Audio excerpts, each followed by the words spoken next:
IPL 2025 season లో royal Challengers Bengaluru play offs కి చేరింది. 12 మ్యాచ్ల్లో 8 విజయాలు, ఒక మ్యాచ్ రద్దవడంతో 17 పాయింట్లతో పాయింట్స్ టేబుల్ లో 2వ స్థానంలో కొనసాగుతోంది. Sunrisers Hyderabad, Lucknow super giants తో జరిగే తదుపరి మ్యాచ్ల్లో విజయం సాధిస్తే పాయింట్స్ టేబుల్ లో టాప్ 2 లో నిలవనుంది. అయితే ఆదివారం గుజరాత్ టైటన్స్ చేతిలో ఢిల్లీ క్యాపిటల్స్ ఓడిపోవడంతో ఆర్సీబీ ప్లే ఆఫ్స్ బెర్త్ ఖరారయ్యింది. ఇప్పుడు ఈ మే 18 ఆ జట్టు అభిమానులను కలవరపెడుతోంది. గతేడాది కూడా ఆర్సీబీ మే 18నే చెన్నై సూపర్ కింగ్స్ పై విజయం సాధించి ప్లే ఆఫ్స్ కి చేరింది. Kohli Jersey number 18 RCB qualify అయ్యిందని, టైటిల్ పక్కా అని ఫ్యాన్స్ కామెంట్ చేశారు. కానీ ఆ సీజన్ లో ఆర్సీబీ ఎలిమినేటర్ మ్యాచ్ లో ఓడి టోర్నీ నుంచి నిష్క్రమించింది. ఈసారి కూడా అలానే అవుతుందా అని ఫ్యాన్స్ ఆందోళన పడుతున్నారు.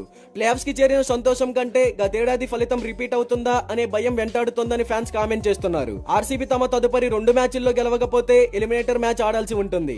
ఐపీఎల్ ప్లే ఆఫ్స్ రూల్స్ ప్రకారం టాప్ 2 లో నిలిచిన జట్లు క్వాలిఫైర్ 1 ఆడుతాయి. 3-4 స్థానాల్లో నిలిచిన జట్లు ఎలిమినేటర్ ఆడుతాయి. ఎలిమినేటర్ లో గెలిచిన జట్టు క్వాలిఫైర్ 1 లో ఓడిన జట్టుతో క్వాలిఫైర్ 2 ఆడుతుంది. క్వాలిఫైర్ 1 లో గెలిచిన జట్టు క్వాలిఫైర్ 2 లో గెలిచిన జట్టు మధ్య ఫైనల్ జరుగుతుంది. ఈ క్రమంలో టాప్ 2 లో నిలిచేందుకు జట్లు ప్రాధాన్యతనిస్తాయి.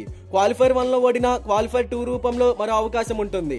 ఆర్సీబీ ప్రధాన బౌలర్లైన జోష్ హాజెల్వుడ్, లుంగి ఎంగిడి అందుబాటులో లేకపోవడం ఆ జట్టు నష్టం చేయనుంది. లుంగి ఎంగిడి స్థానాన్ని జింబాబ్వే ఫాస్ట్ బౌలర్ బ్లెస్సింగ్ ముజర్బానీతో ఆర్సీబీ భర్తీ చేసింది. బ్లెస్సింగ్ ముజర్బానీ ఇప్పటి వరకు మొత్తం 70 టీ20 మ్యాచ్లు ఆడి 7.02 ఎకానమీతో 78 వికెట్లు పడగొట్టాడు. అయితే ఈసారి ఆర్సీబీ ఖచ్చితంగా ట్రోఫీని సాధిస్తుంది అని మీలో ఎంతమంది అనుకుంటున్నారో కామెంట్ చేయండి.